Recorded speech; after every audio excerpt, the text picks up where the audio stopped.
So during this Minnesota Severe Weather Awareness Week, we thought we'd do a special program today. I want to thank all these people who made our show possible. Craig Keller, Insurance Agency over in Nearstrand, Coles Electric out of Owatonna, Wenzel Tax Service, Specialty Personnel of Owatonna, the Heine Insurance Agency here in Faribault, Owatonna Public Utilities, Dean's Towing in Owatonna, Cashwise Foods in Owatonna, and the Zumbrota Telephone Company, all bringing you our Severe Weather Awareness Week show. In studio are some local experts on what to do in the event of severe weather. We have Rice County's Emergency Management Director, Jennifer Hauer-Schmitz. We have Troy Dunn, Rice County's Sheriff. We have the City of Faribault's Emergency Management Director, Dusty Dienst, and hopefully John Rowan, who is Jennifer's Assistant Director, right? Correct, Deputy Director. Will be in studio. Somebody's phone just rang. Did you hear that? I did. Okay. Anyway, we're here to talk about Severe Weather Awareness Week, and I know you don't choose the week, timing-wise. You think this is a good time? It is a good time because it's the beginning of the storm season. For sure. For sure. And you never know. Oh, sorry, Jennifer. No, I apologize. Even if there is snow on the ground, I've already heard rumor that there's possibility that we're going to have some heavy rain come Friday. So, you know, we live in Minnesota, one extreme to the next. Yeah, that's true. And that's probably why you like your job, right? Of course. There's always something new happening. I mean, you don't like severe weather. I'm sure you don't like it. No, I prefer not. But you're trained to handle it if it happens. Correct. And we want to make everybody else aware so that they can stay aware and then be prepared when it hits them. Troy, how long have you been in law enforcement? I'm starting my 30th year in June. Isn't that something? Yeah. Crazy, isn't it? And things have changed a lot in this realm, right? Oh, definitely. Severe weather? You bet it has. You bet it has. I mean, you know, we still rely on the weather spotters because technology is not 100%. So, but, you know, years ago, we really relied on them to be out there and watching. And now, you know, so many things have happened, and they can sometimes pinpoint where a tornado is in a storm and things like that, but you still need bodies out there and people out there to watch. And what we need more than anything is we need people to take cover when that bad stuff happens, not go outside and take pictures and videos and see if we can get on the 6 o'clock news. Yeah, that shouldn't be encouraged at all, should it, Dusty? No, but reality is it's going to happen. People are going to do it. So we can warn them, and that's a big thing, is they have to be in the know, and you can tell them what they should do, but none of us can be out there telling them or making them do it. Jennifer, last time I heard some numbers, there are not a lot of people signed up for this Everbridge warning notification system, and Steele as well as Rice County, right? That is correct. Unfortunately, that is correct. We urge everybody to sign up for this. Using Everbridge can afford you the opportunity to be forewarned, and not just for severe weather. The notices you do get for severe weather come directly from the National Weather Service through the Everbridge system. But there are any other events that are going on, any emergencies that should come up, you can also be forewarned on that. Very important. Dusty and I talked about this just before I left for Florida. Remember, you said those sirens are not tornado sirens. They're not tornado sirens. They're outdoor warning sirens. They are sounded with one specific thing in mind, and that's to go inside, tune into KDHL, and see what's going on. And hopefully you guys will let us know before people tune in. Definitely, we definitely do that. I mean, that's how that's supposed to work, right? Correct, that is correct. So if I'm hearing right, Sheriff, I've only got 30 seconds before our market update, so maybe I'll ask you this after the market update. How's that? You don't think I can answer that fast? No, not this question. Hey, welcome back from Florida, by the way. We're glad you came back. You don't notice any tan, though, right? You used the sunscreen. That's good. You folled our rules on our outdoor weather. I burned a little bit, but I always So every down line is an energized electric line. Never touch Depending electric on the lines head, on the man. ground Right. or hanging from You may want poles, them to as they leave. may still be live. Do not attempt to free anyone or anything in contact with the power line. Yeah. Call 911 for emergency help or OPU at 451-1616. Shelter in place. That's OPU at 451-1616. But you need towing or Well, you starting guys have services. your, Who you are do you a going to drill call? every year, don't you? Dean's Towing in Owatonna Emergency, and yeah. Faribault. Emergency, Dean's we will do get you some sort. rolling with Yeah, their some towing sort. and starting Several, actually. services. Have Just you call ever had Dean's one where Towing in the- Owatonna at something happens on the east side 455-1950 or in Faribault at The fire 209-2222. that comes in the Dean's flood or Towing in something? Owatonna and Faribault is ready to help you Well, when you need it the most. I mean, where the with emergency the could- flooding, vehicle we problems, always just call dealt with that too. 455-1950 or 209-2222. Dean's Towing in Owatonna and Faribault. All right, we'll continue with our program here today, and we've been joined by the assistant. Yeah, John Rowan, Assistant Director of Emergency Management for Rice County. Yeah, John Rowan, who's also on the Faribault City Council. Yep, you can throw eggs at me. So you would work closely with Dusty in the event of flooding. We've had 3 flood incidents, right, in the last 5 or 6 years? Something It like is that. it is an even year, you know. 10, 14, and 16 so far in Faribault. So. Yeah, every other year. I'll correct you on that, Dusty. 10, 12, 14, 16, and probably 18, with a couple of the odd evens or the odd years in there as well. We've had flooding, so it happens in our area. So Gordy, put your water wings on now, so you're prepared, okay? Right. Anyway, the first segment, Dusty was saying that the sirens are not tornado sirens. Mhm. They're notification sirens, and the people should tune to us after they hear the sirens go off. In a perfect world, Correct. we've been notified of what the emergency is, and we tell people on the radio, right? That's how that works. Correct, and that's another reason to get the Everbridge, because we can text details, whether we want you to shelter in place. We can send it out in certain areas that are affected, so we don't have to do it possibly countywide. And that's another thing that we've changed with our sirens. It used to be we'd set all the sirens off years ago. Now we can set it off in quadrants and areas, and you know, so people can be prepared, because we might have a system that hits the northwest part of the county. People in the south, you know, might still have sunny skies. So Isn't that amazing what technology can do nowadays? We were talking earlier about some of the changes we've seen. I would guess when you started, they were telling people still to open their windows in the, what was it, the southwest corner of the house corner. or something? yep, and hide under the stairs, and Those are out the window, right? yeah, and hold on to a toilet because it was strong. The plumbing was strong in your house. Geez, I didn't remember that. Yeah, I've heard that. I mean, for me, the biggest change is the access to radar. When I started in 1993, we only had channel 17, if you remember that, and Yep. it went off the air at 10 o'clock. So if you had a storm after 10 p.m., you had no radar because internet was not readily available. And that's when you need the radar, because you're not going to see tornadoes at night, right? Exactly. There's really no point of sending spotters out at night because they can't really see anything. But unfortunately, that burden gets shifted to our deputies, who may also be dealing with other things. Oh, sure. Mhm. Are all the deputies trained in this truck? Yes, we put everybody through the Skywarn classes, and with our new deputies, we'll be putting them through here the next class, and I'm sure Jennifer and John will be putting together some dates very shortly. Yeah. Let us know about those too, so we can inform the folks, okay? Yeah, absolutely. We'll get that set up and let you know. And they're open to anybody, right? Yeah, anybody who has an interest in weather. There was a class done last year in Morristown. They had 85 people from the public show up. It was very well attended. Yeah. Well, Morristown has one of the better spotter networks in the state, along with Lonsdale. You know that's right. Yeah, we have great volunteers out there. They take it very seriously, and yeah, we're fortunate to have those volunteers out to assist us when something bad strikes. And again, Gordy, like I've said a million times, the bottom line with whatever the emergency is be prepared. Plan for it so that you're prepared if it happens. And we know that it will happen at some point in time, especially severe weather. It's a given. You have a plan at your house?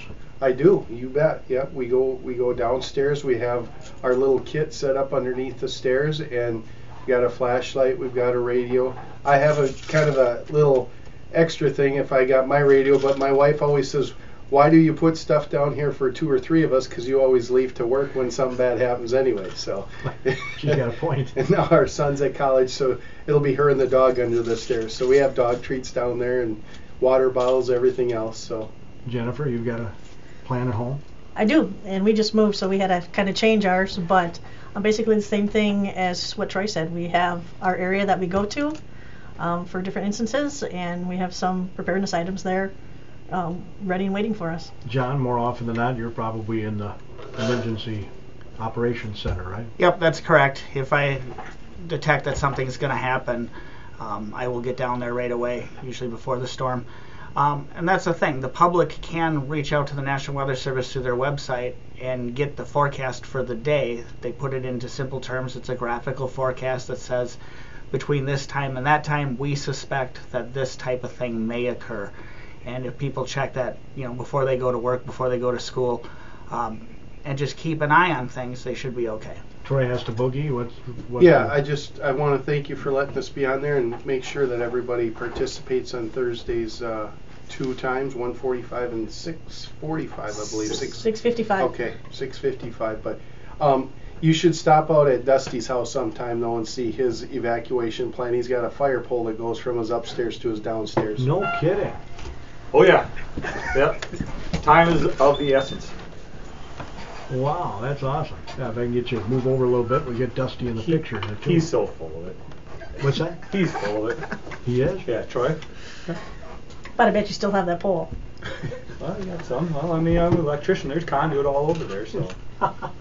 Anyway, are there a few myths that you want to dispel here today, Dusty? Well, the biggest myth is the outdoor warning sirens, and we keep hammering on it because we hear it all the time of what they mean to different people. They're not tornado sirens. We say it over and over and over, but it's not getting out there, so we got to keep saying. And they really are just when they go off, they are to tell you to go inside, and you're not supposed to be able to hear them from inside. Now some people do because obviously they're loud and depending on where your house is. But go inside, tune into local media, KDHL, and find out what's going on. And the other huge myth out there is the all clear. We do not sound an all clear with the sirens.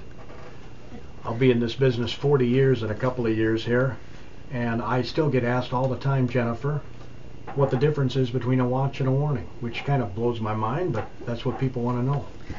What the watch basically means that conditions are kind of ripe. I mean, they're bad weather could happen, severe weather could happen. When you're talking a warning, it's imminent, it's here, it's happening. So at a watch is where you need to be aware and stay aware and kind of be prepared because there's something could happen. When it's a warning, if you haven't already prepared, it's almost too late. When it's a warning, you need to take action because something's already happening. And is every business, John, required to have a plan just in case they have customers in their store? Not that I know of. I don't believe it's required by city ordinance, and maybe that's something we should check into, but as a matter of best practices, they probably should. Because mobile home parks are required to have a plan, right? Right. Although there was a documentary on WCCO I think last fall, talking about that, where they went around the Twin Cities Metro and checked into it, and it was disappointing at best. So a lot of mobile home parks did not have a plan, you're saying? Yeah, they did not have adequate shelter, or the arrangements were inappropriate for what was being requested. That's not true here in Faribault, all right? Correct. Our 4 licensed manufactured or mobile home parks do have plans.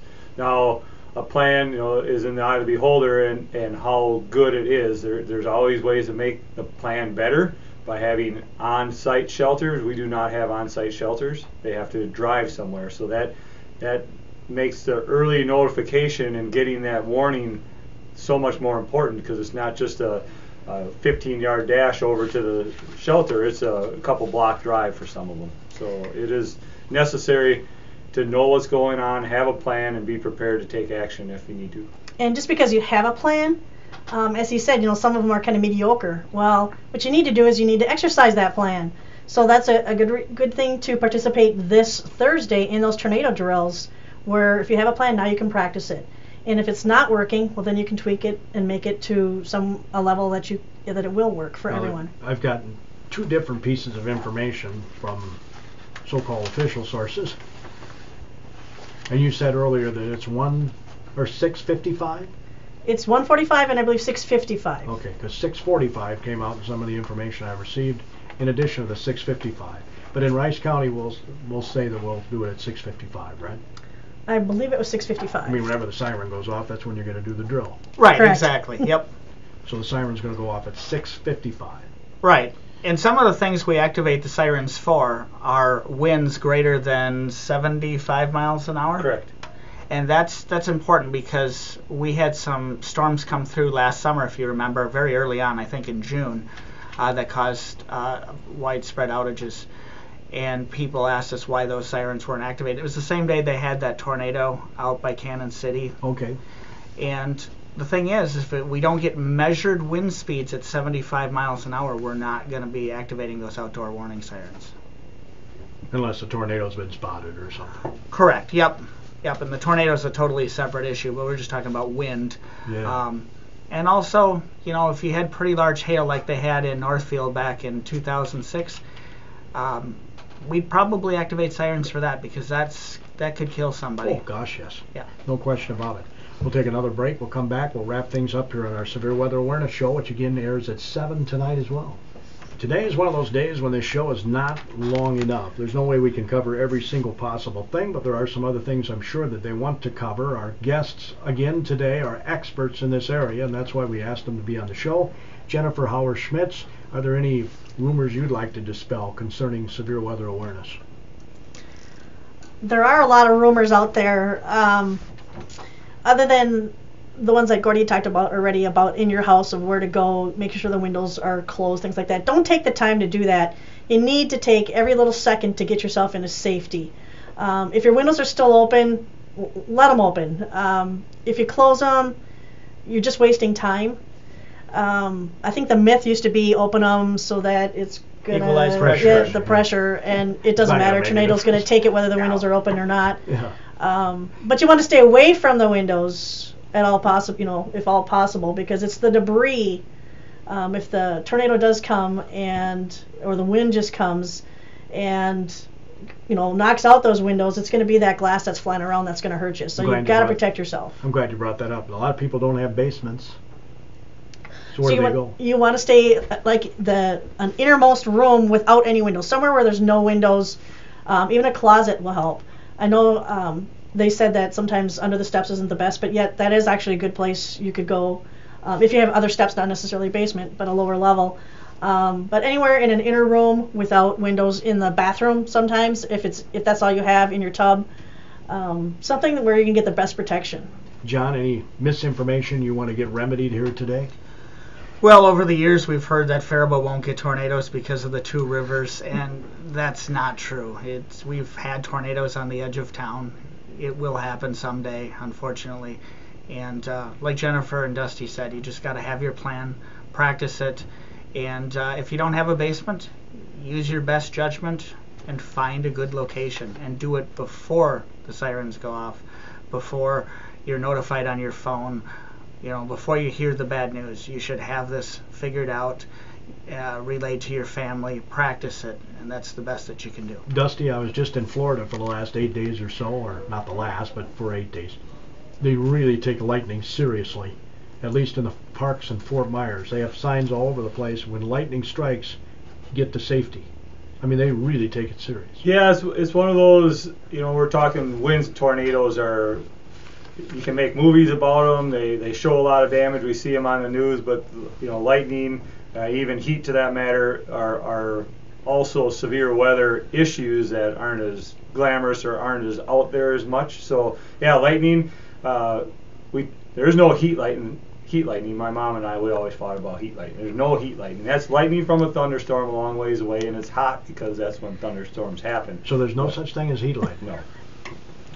Nope, it's just a thunderstorm that's too far away. Okay. Usually greater than 60 miles away. I think we do a good job around here, with the kids we have in sports, and me going through that as a coach, that they see lightning, they hear thunder even rolling, that they'll get off the field, get somewhere safe, and it's at least 20 minutes after. I think I have a sheet that says a half hour after the last lightning or thunder that before you go back out. I've heard a couple statistics that lightning can actually strike up to 10 miles away from a storm, and also that lightning actually kills more people than like tornadoes or any other portions of the severe weather. That's why I brought up the lightning, because they really do take it super serious down in Florida. I mean, they've got these big signs all over. I don't know, do we have those in our park? I don't recall seeing them. I don't think so. When lightning strikes, get to safety. is what their signs say in their parks. And also, when you're talking safety, safety is actually, if you can, shelter. A building. That's going to be your best scenario. But find somewhere safe. If you can't, if there's no building around, then you're going to have to lay low, stay as low to the ground as possible. Okay, I was just going to ask, if I'm driving, do I just try to drive away from the tornado, so to speak? No. You can't outrun a tornado. They don't follow roads. They don't go straight. They change directions. So you, no, that's what not do a I good do? idea. Well, the worst thing you can do is try to take shelter under an overpass. If there's any overpasses around, do not go into that, because that's almost like a little wind tunnel. Yeah. And so again, the debris is going to come, and that's what's going to hurt you, is going to be that debris. If you're out in the vehicle, you have nowhere to get to shelter in time. You really want to get out of that vehicle, and again, you want to get as low to the ground as possible, a deeper ditch if possible, but you have to be aware of that too, because if there's running water, that water in ditches can rise as well. So it's as tricky. The best is, again, if you stay aware of what's going on in the area that you are, best thing is to get to shelter. That's what you really need to do, is get to shelter. And with regard to lightning, if you're in your vehicle, you're going to be safe. So, you know, if the biggest threat is just rain and lots of lightning, just stay in your vehicle. Just go about your business and use your best judgment. And that's really what we're teaching. You got to use your best judgment and make the right decision. Extreme heat is the Friday severe weather awareness event. We don't think about that a lot here in Minnesota. We don't, and it affects everybody in different ways. Depends on your health before that even happened, but you know, especially elderly, and depending on what you're doing. There are some ways that you can deal with heat. Obviously, if you can not be out in it or working in it, that's good. Sometimes that's not an option, but drink plenty of water, and not alcohol. I know there's water in there of some sort, but that doesn't help. It dehydrates you, doesn't it? Correct. Wear sunscreen. You know, wear light clothes. I think we all know that. Don't wear the dark T-shirt. It doesn't help anything. But if you can do your stuff early in the morning and late in the evening when it's always a little bit cooler, that's a good idea. Sometimes that's not possible. And when it is really hot out, always keep in mind, you know, check on your neighbors, check on the elderly, because they may need that assistance. In the past decade, 55 people have died. Dozens more have been injured as a result of weather-related events in Minnesota. 55 people have lost their lives. That's 55 too many. That's absolutely right. This is preventable, isn't it? Yeah, absolutely. If people just take heed with all the information that you're giving us. Certainly. There's never been a better time in history that we have access to real information in real time. That's right. People just need to use it. Yep, absolutely. Thanks, Jennifer, John, Dusty, and thanks to Troy. That concludes our AM Minnesota program for today. Again, it'll be airing again tonight at 7 here on KDHLAM, Faribault, Minnesota.